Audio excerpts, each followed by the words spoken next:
ಪರಿಷತ್ ಚುನಾವಣೆಯಲ್ಲಿ ಅಡ್ಡ ಮತದಾನ ಪ್ರಕರಣಕ್ಕೆ ಸಂಬಂಧಪಟ್ಟಂತೆ ಮಡಿಕೇರಿಯಲ್ಲಿ ಸಂಸದ ಯದುವೀರ್ ಕೃಷ್ಣದತ್ತ ಚಾಮರಾಜ ಒಡೆಯರ್ ಅವರು ಪ್ರತಿಕ್ರಿಯೆಯನ್ನು ಕೊಟ್ಟಿದ್ದಾರೆ. ಪರಿಷತ್ ಚುನಾವಣೆಯಲ್ಲಿ ಅಡ್ಡ ಮತದಾನ ಮಾಡಿದ ವಿಚಾರಕ್ಕೆ ಸಂಬಂಧಪಟ್ಟಂತೆ ಯದುವೀರ್ ಕೃಷ್ಣದತ್ತ ಚಾಮರಾಜ ಒಡೆಯರ್ ಅವರು ಸಂಸದರು ಪ್ರತಿಕ್ರಿಯೆ ಕೊಟ್ಟಿದ್ದಾರೆ. ಮಡಿಕೇರಿ ಸಿಟಿ ರವಿ ನೇತೃತ್ವದಲ್ಲಿ ಸತ್ಯಶೋಧನಾ ಸಮಿತಿ ರಚನೆ ಆಗಿದೆ.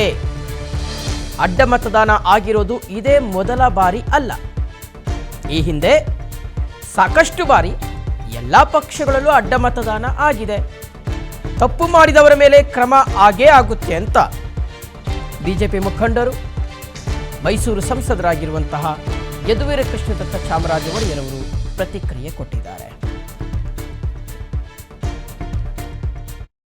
ಈಗಾಗಲೇ ಸತ್ಯಶೋಧನೆ ಒಂದು ಸಮಿತಿಯನ್ನು ರಚನೆ ಮಾಡಿದ್ದಾರೆ. ಸಿಟಿ ರವಿ ಅವರ ನೇತೃತ್ವದಲ್ಲಿ ಅದು ತನಿಖೆಯನ್ನು ಮಾಡುತ್ತಾರೆ. ಇದು ಪ್ರಕ್ರಿಯೆಗಳು ಆಗಬೇಕಾಗಿದೆ. ಇದೇನು ಮೊದಲನೇ ಒಂದು ಇನ್ಸ್ಟೆನ್ಸ್ ಅಲ್ಲ ಕ್ರಾಸ್ ವೋಟಿಂಗ್ ಆಗಿರೋದು. ಬೇರೆ ಬೇರೆ ಪಕ್ಷದಲ್ಲೂ ಆಗಿದೆ, ಇವತ್ತು ನಮ್ಮ ಪಕ್ಷದಲ್ಲಿ ಆಗಿದೆ. ನಾವು ಕ್ರಮ ತಗೋಬೇಕಾಗಿದೆ ಬಟ್ ನಿಮ್ಮ ಪಕ್ಷದಲ್ಲೂ ಕೂಡ ಸಾಕಷ್ಟು ವಿರೋಧ ಕೂಡ ವ್ಯಕ್ತ ಆಗ್ತಾ ಇದೆ. ಧರ್ಮಸ್ಥಳದಲ್ಲಿ ಹೋಗಿ ಹಣ ಪ್ರಮಾಣ ಮಾಡುವಂಥದ್ದು ಪಕ್ಷಕ್ಕೇ ಅದು ಒಂದು ರೀತಿ ಮುಜುಗರ ಆಗುತ್ತೆ, ಒಳ್ಳೆಯದಲ್ಲ. ಪ್ರಕ್ರಿಯೆಗಳು ಏನು ಮಾಡಬೇಕಾಗಿದೆ, ಏನು ಕ್ರಮಗಳು ತಗೋಬೇಕಾಗಿದೆ, ನಮ್ಮ ಸಂಘಟನೆ ಆಂತರಿಕ ವಿಚಾರಗಳು ಅದೆಲ್ಲನೂ ನಾವು ಚರ್ಚೆ ಮಾಡೋ ಮೂಲಕ ಏನು ಸೂಕ್ತವಾದಂಥ ಕ್ರಮ ನಾವು ತಗೋತೀವಿ.